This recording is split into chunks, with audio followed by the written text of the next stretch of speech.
Kadang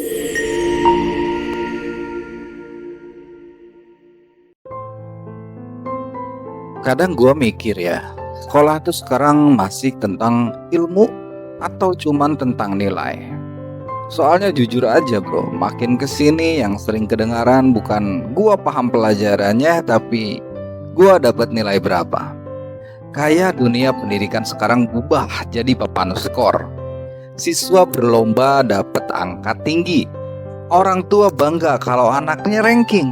Dan sekolah senang kalau muridnya banyak juara lomba.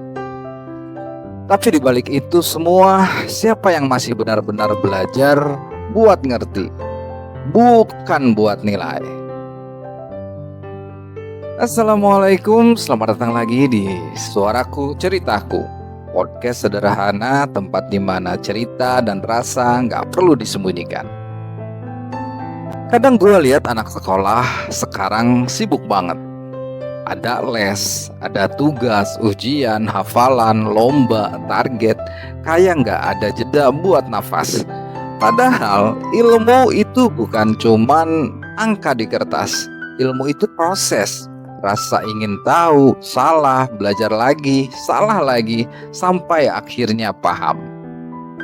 Tapi kalau yang dihargai cuma nilai, akhirnya kita diajarin buat nyenengin sistem, bukan nyari makna. Dan lucunya, kadang nilai tinggi belum tentu bisa ngadepin hidup. Banyak yang pinter ngerjain soal, tapi gampang nyerah ketika mereka gagal.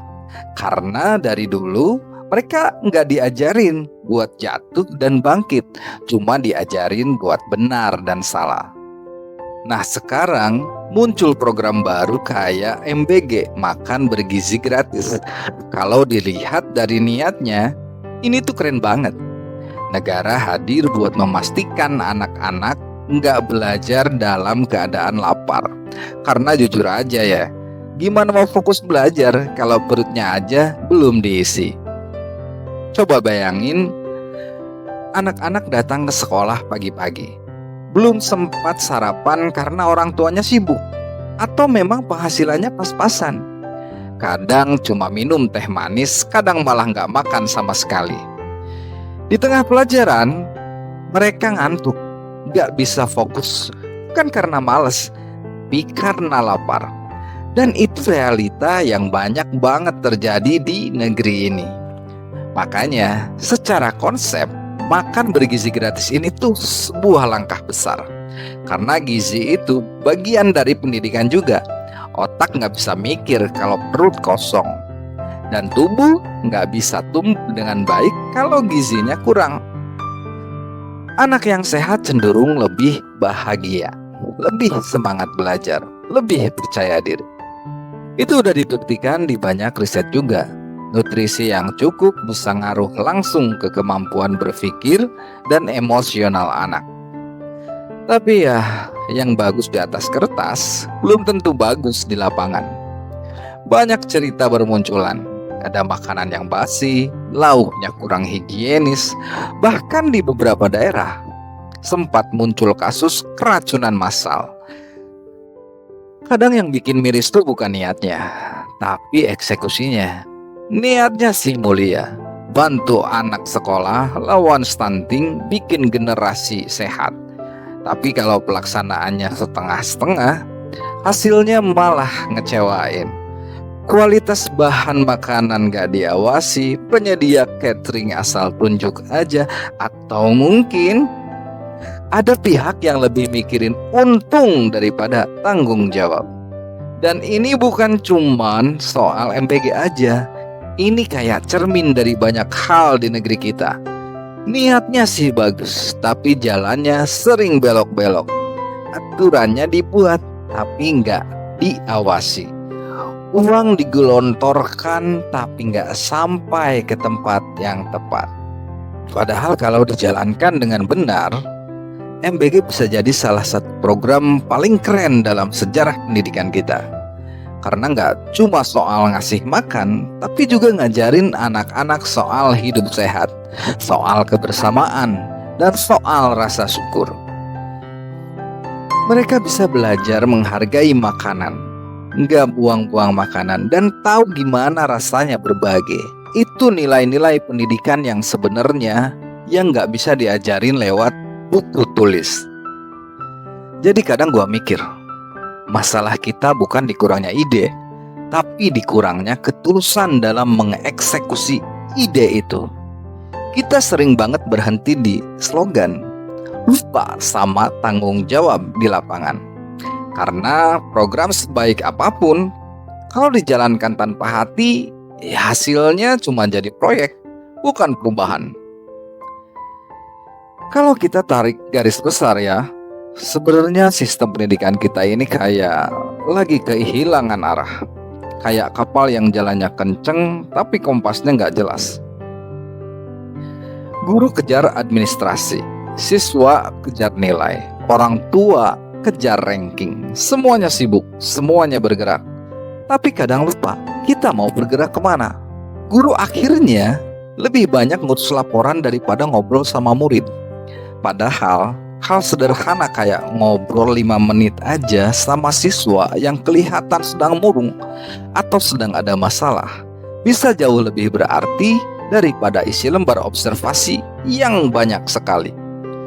Siswa juga jadi kayak mesin hafalan, bangun pagi, berangkat sekolah, belajar, les, ujian, nilai, tidur.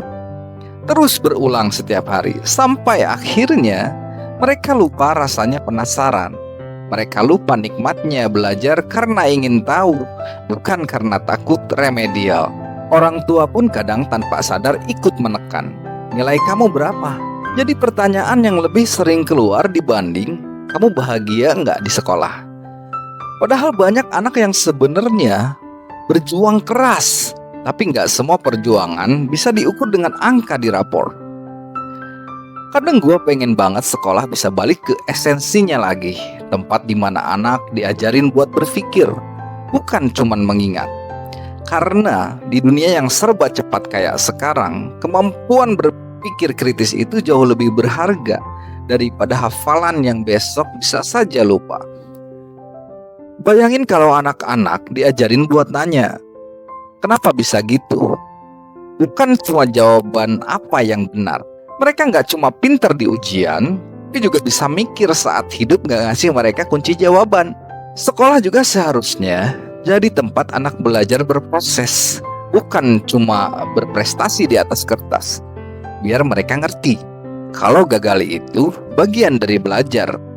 Biar mereka tahu kalau nilai jelek bukan akhir dari dunia, tapi langkah pertama buat ngerti diri sendiri. Dan yang paling penting dari semuanya, sekolah itu seharusnya nyiapin anak buat hidup, bukan cuma buat ujian.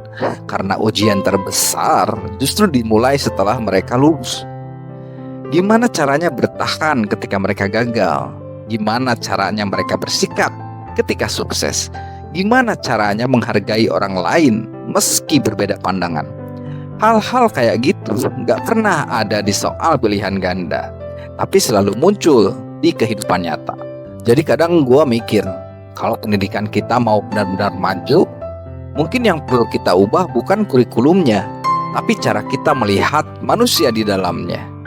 Guru, siswa, orang tua, semuanya itu bukan mesin. Karena pendidikan yang sejati itu bukan tentang siapa yang paling pintar, tapi siapa yang paling tumbuh jadi manusia seutuhnya. Gue jadi ingat satu kalimat yang sering banget terngiang di kepala. Sekolah itu bukan tempat buat mencetak nilai sempurna, tapi tempat buat menumbuhkan manusia yang utuh. Kalau pendidikan kita bisa ke arah sana, mungkin ranking gak akan sepenting itu. Dan program kayak MBG gak cuma jadi formalitas saja, tapi benar-benar jadi bagian dari upaya besar biar anak-anak Indonesia bisa belajar dengan perut yang kenyang, hati yang tenang, dan pikiran yang terbuka. Gua Adam, sampai jumpa lagi di episode berikutnya. Ini suaraku, ceritaku.